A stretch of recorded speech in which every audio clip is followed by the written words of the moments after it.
Welcome to this episode of The Good, The Bad and The Old. Your host Mark and Sam. This week we'll be telling you what we've been up to. Last time we'll be reviewing the vampire mockumentary What We Do in the Shadows. Get the comfy chair!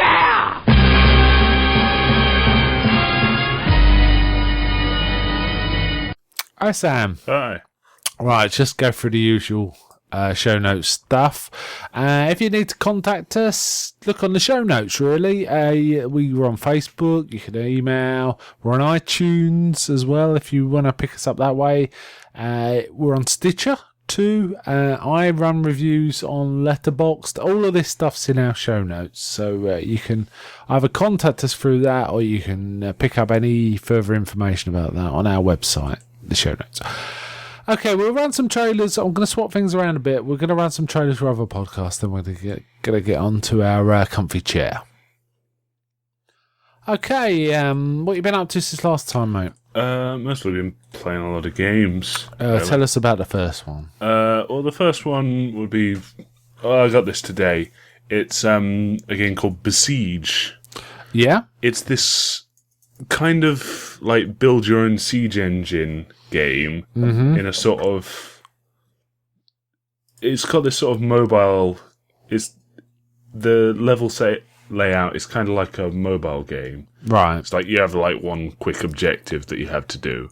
Yeah. It's you figuring out how to do that is what takes up most of your time. Right. So it'll be like destroy this house, and you have to like build a battering ram or a catapult or something like that.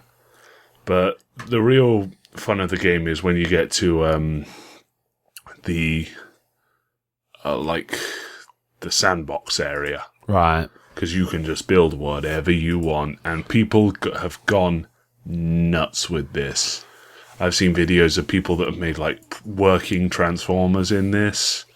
Where did you find videos on YouTube? YouTube. What would you put into YouTube? Besiege. Besiege. An especially funny like compilation.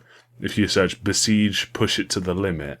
Right. It's put to music, and it's like all these weird, messed up siege engines. Like creeps up to a load of soldiers, and then sort of slowly closes around them, and then drops a fireball into it. Cool.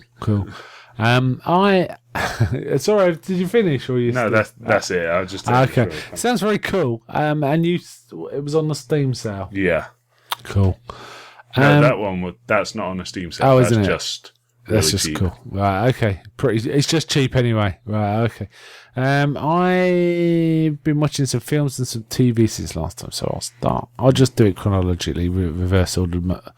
I watched Before Midnight, which is the third part in a trilogy. There's the two previous installments of the trilogy were Before Sunrise and Before Sunset. They're a really good pair of films about a couple that kind of meet. The first film was when they first meet, when they're quite young. The second film's they meet up again after 10 years or so. You know, their life's gone different ways.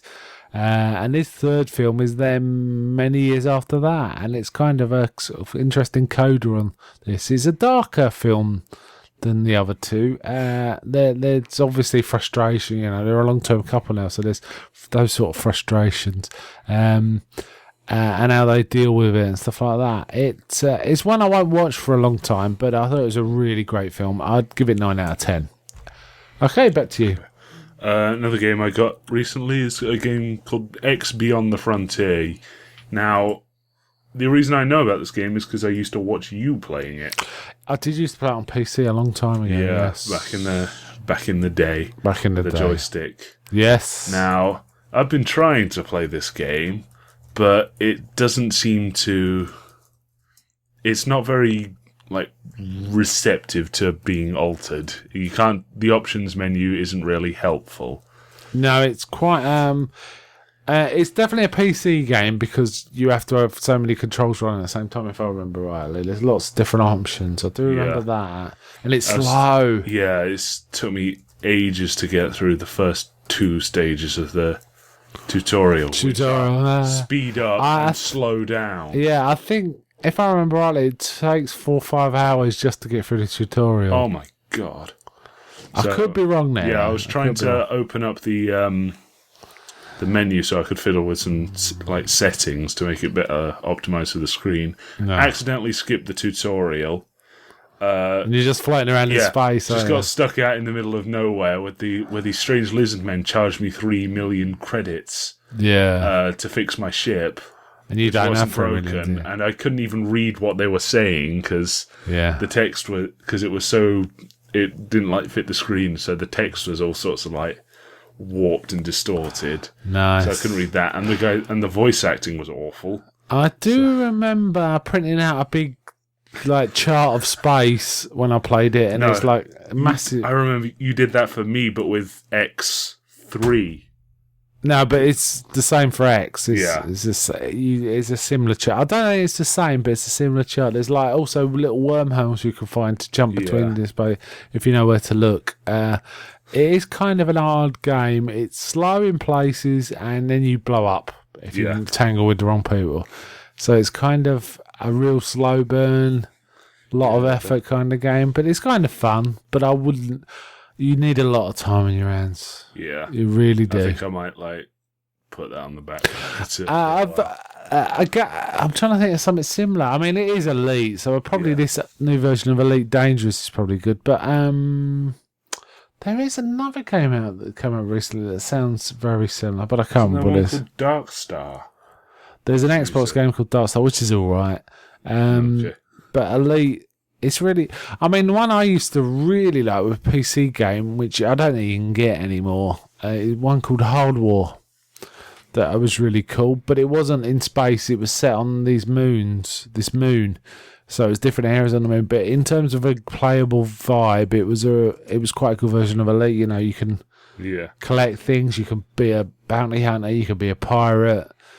And it's just the music was really cool, and the cut videos were really cool. And it had this weird dynamic of you had to fuel up. You didn't go and get petrol or whatever. You know, you had to go under these. The ships were called moths, and you had to hover around under a light source to recharge faster. That sounds cool. Yeah, it was kind of cool because you could hang around them, you see, and wait for a fragile-looking ship to turn up and blast the hell out of it, and then pick up the debris. If you were mean, and it's just a lot of it's figuring out the most profitable runs. You know, what can you buy cheap and sell dear? Hard War. Yeah, there's a thing I found called Hard War. The Future is Greedy. Okay, that sounds like it. It was basically it's a British game made in Sheffield. I think the company that made it went bankrupt because it just didn't sell that well, but it deserved to do a lot better. But some of the inserts were super funny. There was one I remember because they were English voice actors. And not just voice actors, they did videos too. If you did something wrong, this copper would stop you, and he'd come on the video screen and he'd say, "Think we're a bit tasty, do we, sir?" That sounds so much fun. Before war breaks out. Oh, it's not on Good Old Games. But it was a good game. You probably find videos of it. I've even got... I think I even ripped off the disc it was on some of the WAV files for the music, which aren't very long, but they're kind of cool. Sounding. That was cool. Okay, shall I do my next one? Yeah, okay. My next one was The Interview. I watched The Interview. It was alright. It was reasonably funny. I like the dynamic. I do like Seth Rogen a lot. And I thought, I think the film hangs on whether you find James Franco being a complete dick, you know, deliberately being a dick, as funny or not. And I do. I actually find it pretty funny. And he is in this, and he's kind of, because he's so shallow, it's kind of funny for that. And actually, it was a really good looking film too, you know, in terms of its shooting and its framing and composition and stuff like that. There's a bit of artistry in its direction, camera work. Having said all that, I'd give it a 6 out of 10. It was all right. The thing is, I find a lot of modern comedies not very good. I think comedy's kind of fallen on its arse for a while and got into this lazy sort of state. But anyway, but we can talk about that when we come to what we do in the shadows. Okay, back to you. That was actually pretty much it. I got into Diablo 3 again. Okay. Well, I've been getting into the new. Well, I say new. It's been out on PC for ages. It was only in the last few months brought to consoles. It's a mode called Adventure Mode. Okay. Which is sort of set after the main story, as I've been done. And it's your character is going through and completing bounties for other stuff, so you can get more loot, so you can do more bounties. Right. So you can enter these things called Nephilim Rifts. Yeah. So you can fight bosses, get more loot, get gold. Yeah. You can fight more bosses, and it keeps going on, and eventually it does reach a point of like maximum boredom. Yeah. You're just continuously going between bounty, rift. Yeah, I've kind of hit that recently with Far Cry 4. That kind of, I'm not enjoying this as much as I used to, but I'm not sure. The majority of the fun I have is trying out different looking armor combinations, because I've got the maximum on this new like artisan that you have that can change how your armor looks. Yeah. So she can like make it all of the same sort of type, so it doesn't look like really weird. Right. You have like a big spiky horns and only 2 belts across your chest as like armor. Okay. No, that's what my barbarian looked like while I was playing on Xbox for the longest time. Oh, okay. It was like 2 belts and like big shoulder pads. But yeah, it's okay. It's kind of fun because as you'll usually, to make it more fun, you make it more challenging. You go to higher levels, and you can get enemy. There's a type of enemy called the legendary enemy, which is they gain certain like abilities, and these are like randomly generated from a huge list. So, and the higher difficulties, the more abilities they get. So at the highest difficulty, everyone has every ability. So they're like teleporting around. They've got like health reflecting abilities. They can like set fire to the ground. They're poisoning you. They're like making illusions. It's nuts. And you're at the same level, presumably? Yeah, I reached max level, which is level 70, and now I get instead of leveling up, I get these things called Paragon points, which will like provide small bonuses to the character, like 0.5% extra health, sort of thing. Okay. Or you move like 0.11 seconds faster when you're hitting stuff, or something like that. Right. Okay. I have watched. I think there's a few here. I've just noticed a few things we've watched together, but I'll just talk about one we didn't. Which is I watched season 3 of a comedy show called Bad Education.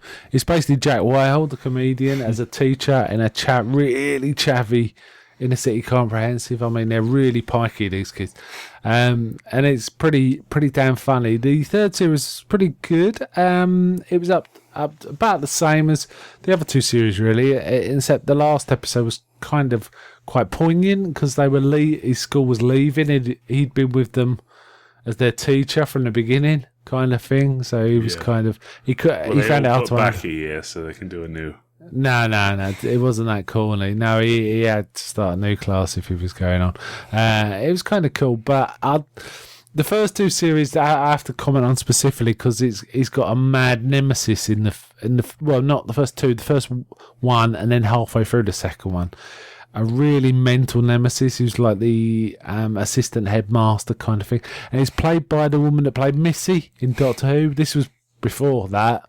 And she is nuts in it. She's really, really funny. I think I can remember seeing an episode where she got Jack Whitehall to wear like a horse's. Yes, she came back for one appearance. Yes, she got super rich and she actually bid on him to own him for the day, and then pulled out a saddle. But that's kind of the vibe of it. But it's a pretty funny series. I think more people need to see it. I really quite enjoyed it. So that was cool. The next one thing I got on my list, we both watched Iron Giant. Yep. I don't know so much to say, really. 10 out of 10. Yeah. It's not probably the best animated film ever made. Yeah. I was wondering, toying with the idea. I think I mentioned with you, should we include this in the Kaiju series? Kinda. Yeah. There are definite nods to it in Pacific Rim. Yeah. I did. There's these things on Reddit that I sometimes read called writing prompts, where they'll be given an idea, and like people just like type out a short story that they make from that idea. Oh yeah, Someone put, that sounds the cool. Iron Giant in Pacific Rim. It's, you it's think, such a well, good story. Well, it is in me. Oh, I see what you mean. When I first saw Pacific Rim, I thought that's the Iron Giant, really. Anyway, it's a great film. And the next film on my list we both watched, but I think you watched it before I did. Season 1 of Gravity Falls, Yep. which I think we discussed already. Yeah, we sort of discussed, but I couldn't really talk about much. Okay, what was going so on, we can talk about it a bit now. A really terrific series. This is suitable for everyone in the family, really. Don't you think? I thought it was alright. I'd say it's suitable, but it's going to be disturbing to everyone. Oh yeah, it's creepy, but creepy. They just released weird. the trailer for the next episode. Oh, cool. Yeah, Well, that's season 2, though, isn't it? yeah. Yeah, we got to get into season. See, we're kind of watching season 2 already, aren't we? Yeah. We've watched, it's what, on its 6 of them? mid-season break. So, Oh, is it? Oh, okay. Yeah. But, Really good show. yeah. So, who's your favourite character? I like Stan. Yeah. I like Stan and Bill. I like the fact he says things like, "Quick, we got an opportunity to punch a teenager," which is Yeah. exactly how I feel often. So I'm definitely involved. I kind of like Zeus as well. Well, I like them Zeus. all. Zeus is funny though. Yeah. But yeah, it's Stan makes me laugh the most because he really does not care what anyone thinks. He's only interested in making money. Well, that's not true. There's a great episode where he ends up going to like some American like game show, and one of the rewards is shower of money, and he just starts taking his clothes off on set on the live show. Yes. He's just like, yes. Nice. Yeah, so Gravity Falls, I don't think we can recommend it highly enough, frankly. It's really, really cool. I've got a couple of other films, 5 actually, but I'll run pretty quick. Danger Diabolique, which is like an Italian sort of rompy adventure. It's kind of like they've got the vibe of Art Barbarella and imposed it on a James Bond film. So it out Austin Powers. It's really nuts. It's about a sort of master cat burglar, and he wears this costume which is a bit like Spider-Man's, which is really odd. And the weird thing is, the actor playing him is John Philip Law, who actually went on to play Sinbad in Golden Voyage. Oh, okay. Was it Golden Voyage? Yes, it was Golden Voyage. But in this, bizarrely, when he's got his outfit on, he looks just like Jude Law to me. And his name's Law, so I was thinking, is it his dad? No, it's not his dad at all. Nothing to do with him, but he looks like Jude Law. It's really weird. If you Google some of the pictures, you might get what I mean. As I say, Danger Diabolique, and it's spelled Diabolik. It's a really fluffy, lightweight nonsense film. There's really not much to it, but it's kind of fun. Very colourful, very fast moving. So what's his name? John Philip Law. I don't think he particularly looks like Jude Law when he's not in his outfit, but when he's this character called Diabolique, he really looked like Jude Law to me. Really did. It was like, you know how... I can see that. Have you seen... I'll tell you another That is celebrity. kind of weird. Yeah, I'll tell you another one like that. You won't believe. Do Christian Bale and James Brolin. James Brolin was from the 70s. He's the guy that played Pee-wee in Pee-wee's Big Adventure, you know, at the end. That's James Brolin. Do Christian Bale and James Brolin. It'll freak you right out. Okay, the next film I watched was War. Oh my god. Yeah, they look spookily the same. That's bizarre. It is bizarre. That's weird. Yeah, it is bizarre. I watched War Horse, which is a Spielberg film. It was kind of alright. It was beautiful looking.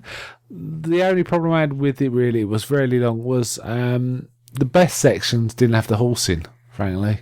There was a section in the trenches in World War One which was really effective and powerful.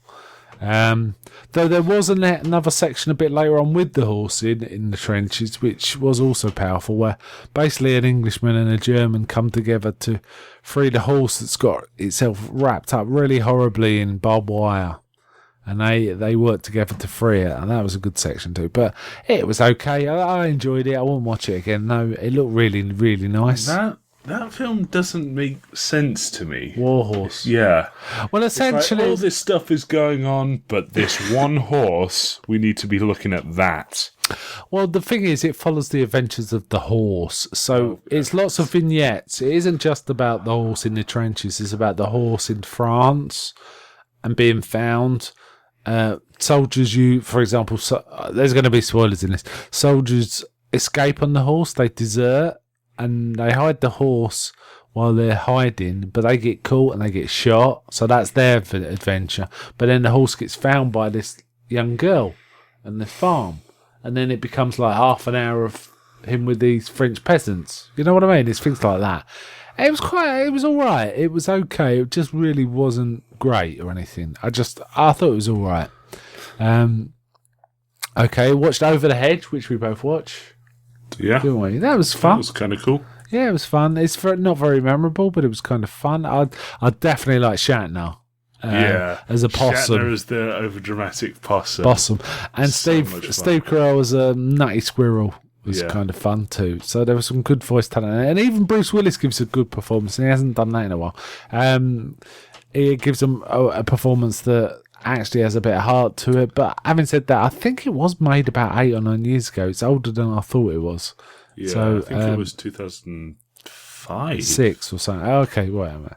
I thought it was only a couple of years old, but it was made quite a while ago. I watched a film called Frank, where Michael Fassbender wears a fake head and he's in a band. And this film thinks it's way more charming than it actually is. It really wasn't very good. I remember. I thought that film was like about a psycho killer. No. It's about. Well, he's not mentally stable, but he's basically a leader of a band who insists on wearing a big fake head. All the time, not just during performances, but constantly. And it turns out it's Michael Fassbender under it. It wasn't all that. And then I watched another film which wasn't all that from the 70s, but it's a film I've been meaning to watch forever. It's called Dirty Mary, Crazy Larry, which was part of these. In the early 70s, there was this big cycle of car chase films. Burt Reynolds made lots of them. And this one was pretty much the worst one I've seen. Wow. And I've seen a lot of them. It was, Peter Fonda was one of the stars, and I've always found Peter Fonda a complete charisma vacuum. He hasn't got the talent or ability of his dad, Henry Fonda, or his sister, Jane Fonda. He's just a real zero talent to me. I just never liked him. And Susan George was the actress in it, and I've always thought she was a terrible actress. And actually in this, she was a little better than terrible. She actually put a lot into it, but the script was kind of like tough talk, but nothing cute, to it. tough talk. I'm gonna break. At one point, it's a PG as well. This film. At one point, he says she does something to him, and he says, "I'm gonna break every bone in her crutch." What? Yeah. And it's really stupid. It's a stupid film. I really didn't like it. And then finally I watched a film I really did like, Lady Snowblood. Now, I've been meaning to see this for a while. A long time. It apparently influenced Quentin Tarantino in Kill Bill, certainly the first part, and I could definitely see the influences, but it was spectacular. It was...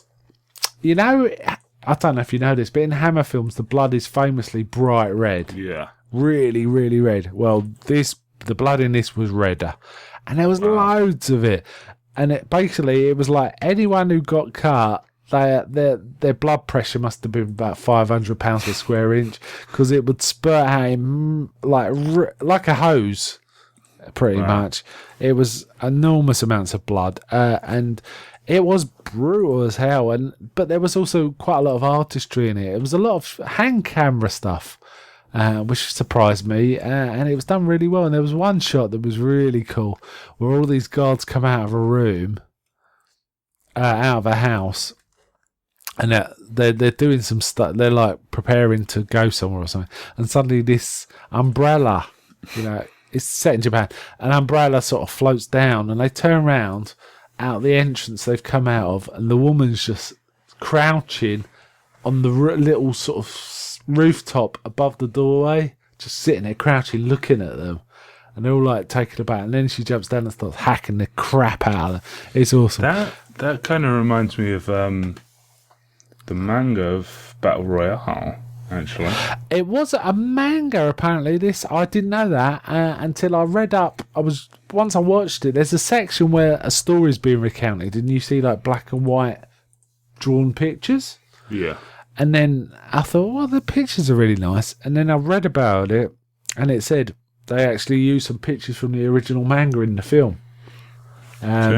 So it was a manga too, Lady Snowblood, and it's a really cool name. The reason she's called Lady Snowblood is they say she's a creature. She's born for revenge only. That's the only reason she was born. Basically, her mother had a husband and a son, and they got killed by these bandits, 4 bandits, and then the bandits raped her, and one then took her to be almost like a slave to himself. But then she killed the first one, knowing she'd go to prison. But in prison, she then kept seducing the guards until she got pregnant. The idea being her offspring, her son, she wanted a son, would then be her means of revenge. But it turned out it was a daughter. And she still said, I want her to be my means of revenge, which means, I don't know if this is a Japanese thing, but she was treated like a creature of the netherworld rather than a human. And they were saying, yes, because you're a creature of vengeance, you're in the real world, in our world, snow is the means of purification, and it's white. But in the netherworld, snow is fiery red. So you are Lady Snowblood, right? And it was really cool. It was nuts. But man, I really enjoyed it. I definitely recommend it. I'll give it 8 out of 10. I think I'm going to rewatch it again soon. I've actually got a pair. There was 2 of them. The first one, it's often called Lady Snowblood, but it's full title. I can't find its full title. That's a shame. I think. I'll get this wrong. Hold on. I'm looking at the packet now. Oh, okay. Lady Snowblood. Oh, they haven't got it, but it's got some sort of weird subtitle, which I can't remember. But the sequel's called Lady Snowblood, Love Song of Vengeance. Wow. The other one's something like that, like Fiery Eternity or something like that.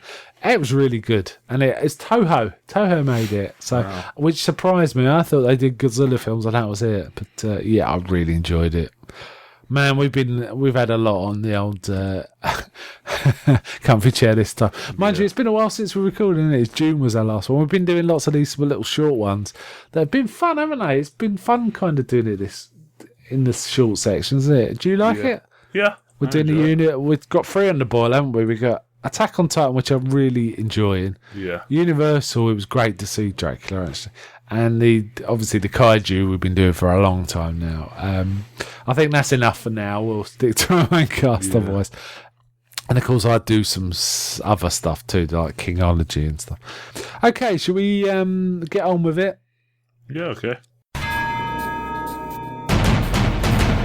In a world where podcasts last over 3 hours, You have no concept of time! Balaban Studios presents A Stinking Pause. Take your stinking paws off me, you damn dirty ape! Starring Scotland, Yeah, be prepared for me to have a little bit to say about that one. And Charles. If Leslie Grantham can do it, and so can we. Oh yeah. Bunch of cunts.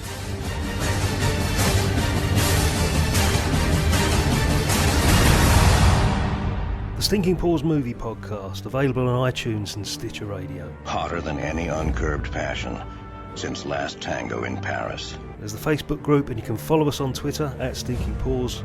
You've never laughed more at sex or a picture about it. And download all our episodes at thestinkingpaws.blogspot.co.uk.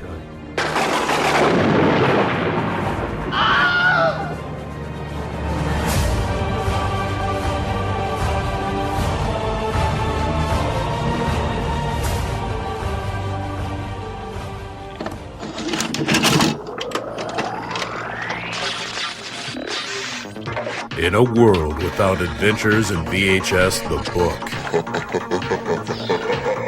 comes a world with adventures in VHS, the book.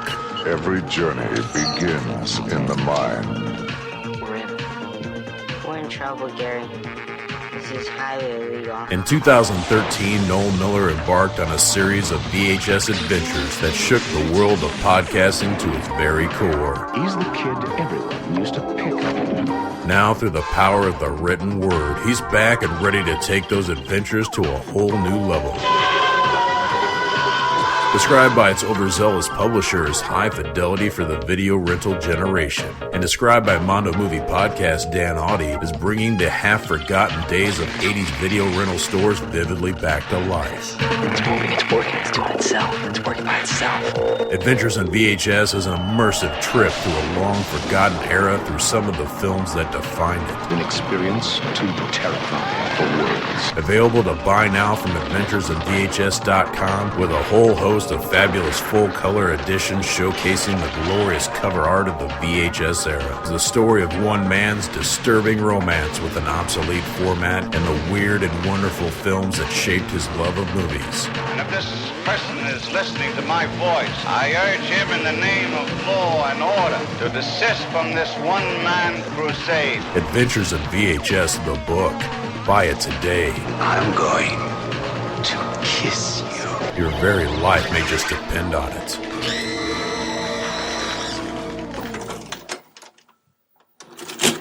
Okay, What We Do in the Shadows came out in 2014. Do you want to take this one, or? Okay. So the film is essentially a mockumentary following the lives of 5 vampires in New Zealand. Yeah, in Wellington, isn't it? Wellington? Yeah, I think so. Wellington, yeah. What we do in the shadows? Yeah, I'm pretty sure it's Wellington. Yeah, they keep talking about it.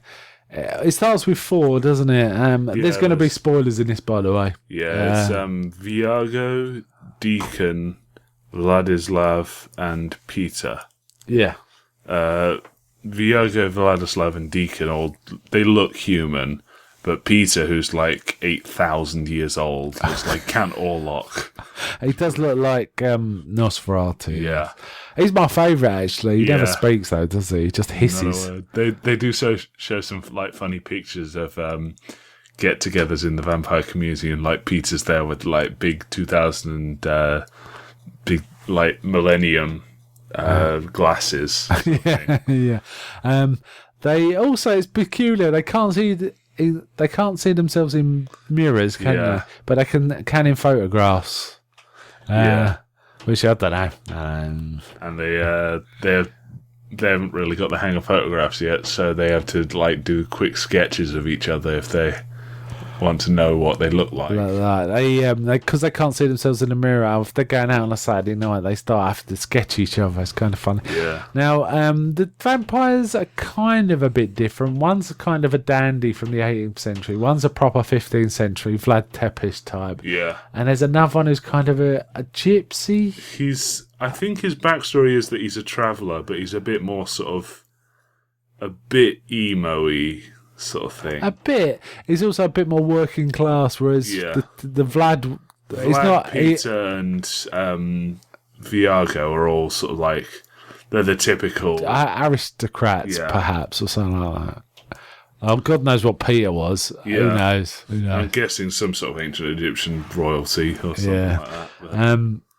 It's basically, it starts off with quite a corny joke with an alarm clock going off and a hand coming out have a coffin, which you think, is it going to be like that? No, it's like the alarm goes like, you see the hand come out, tap the thing, a wide shot, and it pulls back into a coffin. Yeah. Oh, okay, yeah. And then he does this tired sort of stiff rise out of it. Like Nosferatu. Yeah, Nosferatu gets about halfway, notices the camera, that finishes his yawn, then holds his arms out and finishes the rest. It's a comedy. Comedies are subjective, but this is pretty funny. Pretty damn funny. I think it's probably the best new comedy I've seen in a long, long time. It beats the hell out of things like The Interview, that's for sure. And it's probably the best comedy I've seen since maybe Hot Fuzz. That's how high I put it. I think it's up there. Yeah, it's pretty damn good. And once it comes out on Blu-ray in this country properly, I'll probably be getting it to keep.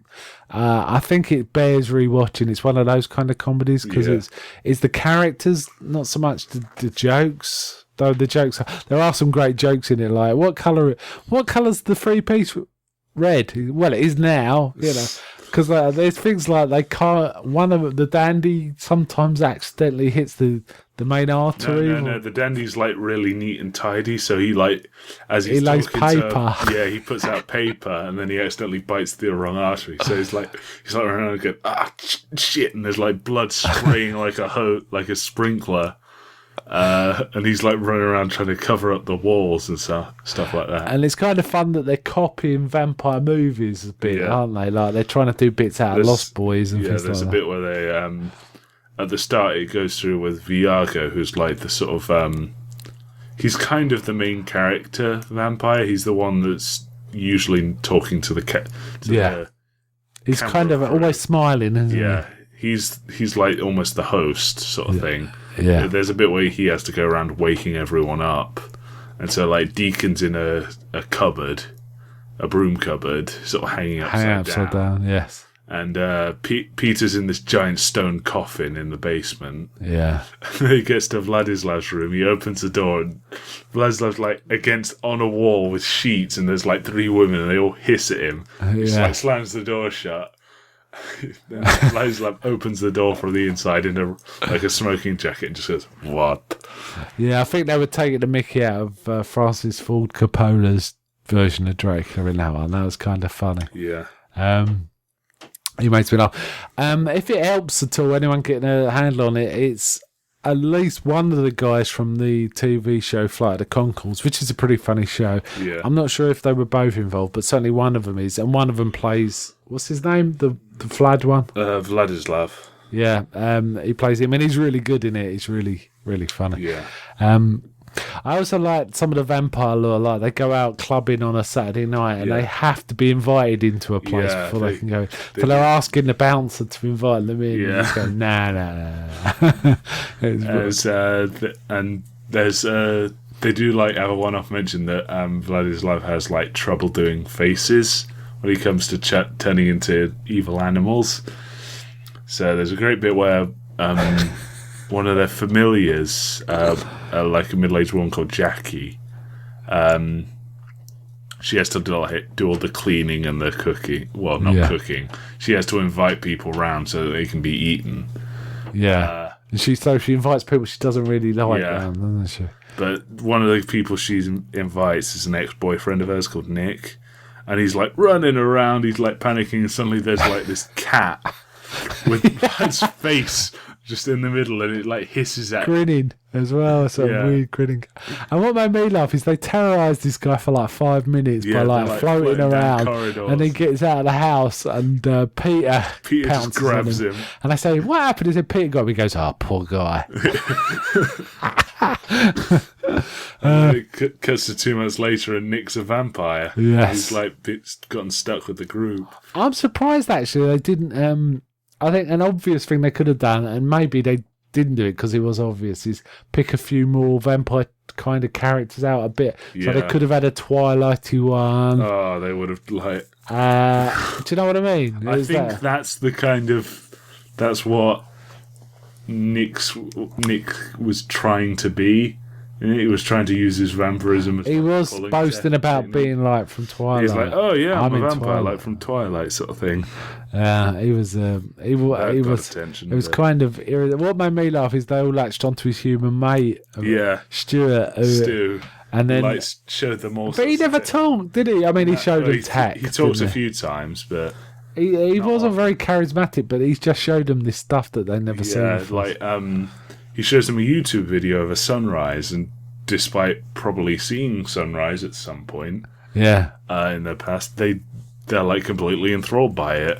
Yeah, they love it. And at one point, one of them starts wearing a jumper for sunlight, and I thought his arc was going to be got obsessed with seeing the sun and he'd like destroy himself, but it did turn that way at all. But I thought, and they also encounter a gang of werewolves, which is pretty funny. Werewolves, so they're like they're all acting tough, aren't they?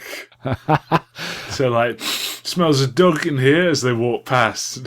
Yeah, and the werewolves for some reason are like they're a bit wimpy, aren't they? No, the alpha male is trying to keep them all in order. So it's like he doesn't let them curse. He's like, "We're werewolves, not swearwolves." Yeah, there's some great jokes like that.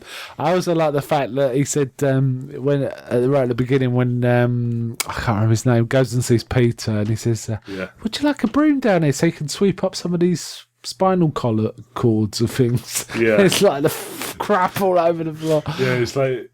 Then just like after it's like, "You want a chicken? Do you want a chicken?" He like holds up this struggling bag and like lifts it in and like sort of puts his hand from and like pulls it out and the bag just sort of disappears into the casket and you hear like a chicken being eaten. There are some other funny touches. There's a bit like glamour, some coppers who come to investigate reports of screaming or something. Yeah, this is a bit later in the film. Yeah. Because of Nick boasting all the time about being a vampire, it attracted the attention of a vampire hunter. So their house got attacked and Peter got exposed to sunlight. Yeah. Admittedly, he twisted the vampire hunter's head off beforehand. Yeah. But moot point. Yeah. So, like, Peter's screaming and the dead body of the guy and they start attacking.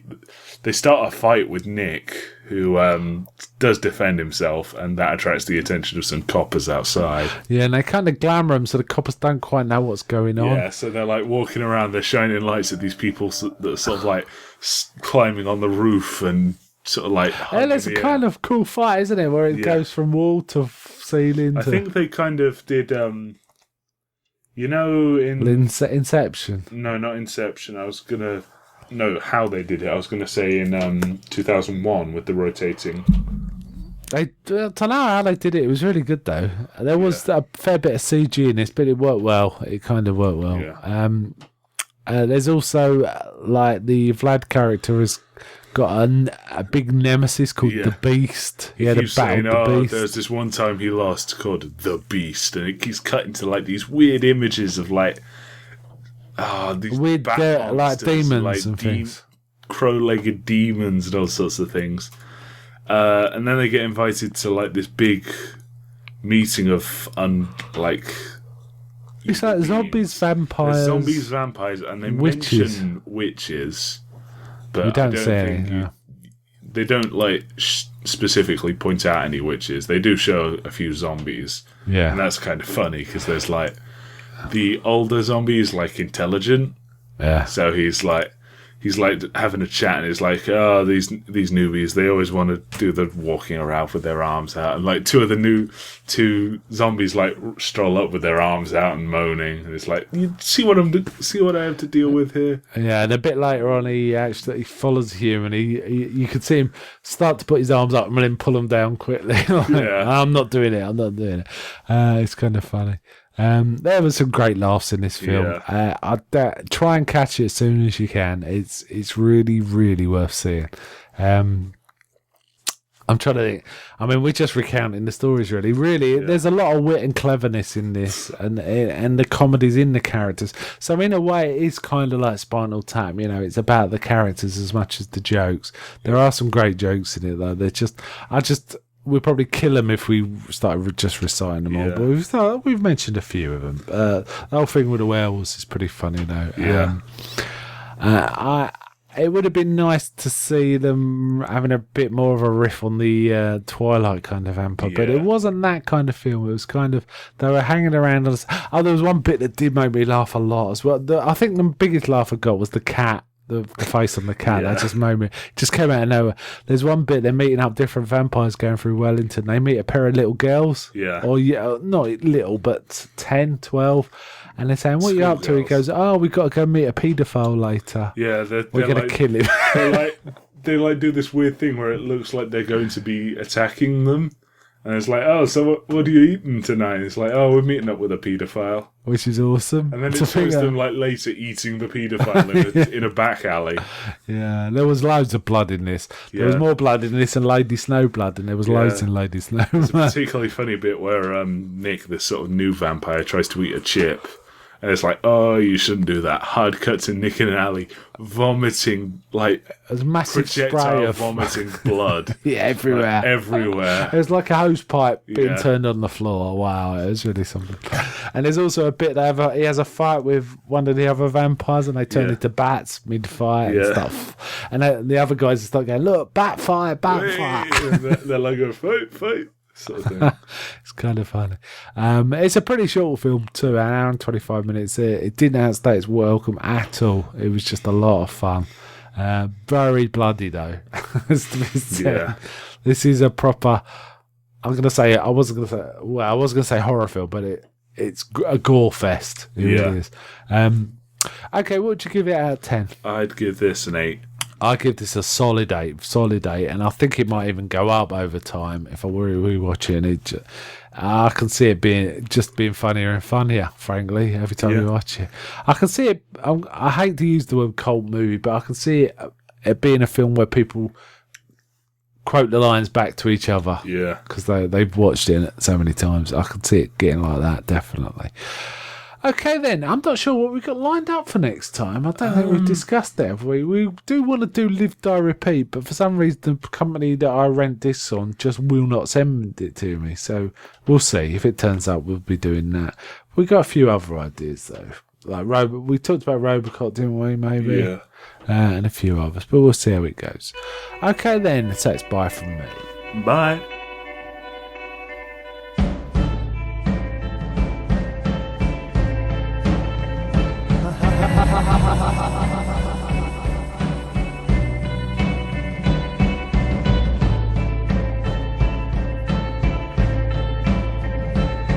My daddy works the night shift. He lies in bed all day. He never looks in mirrors, and he avoids the sun's rays.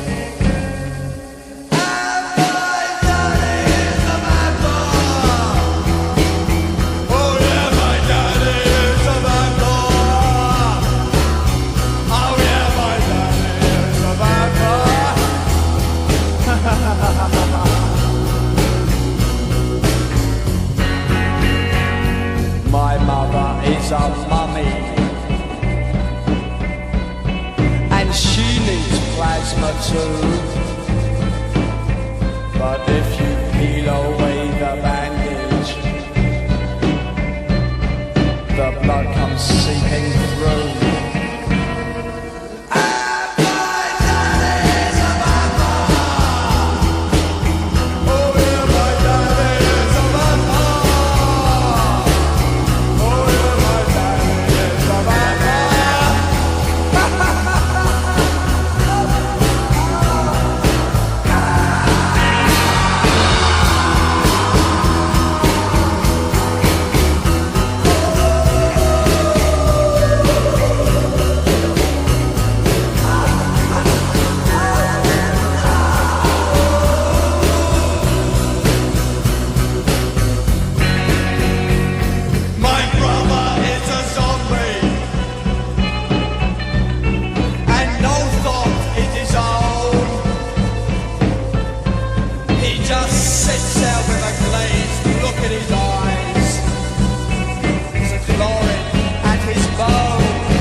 Well, my resistance is getting weak. All these monsters all around me. I'm a suicidal geek.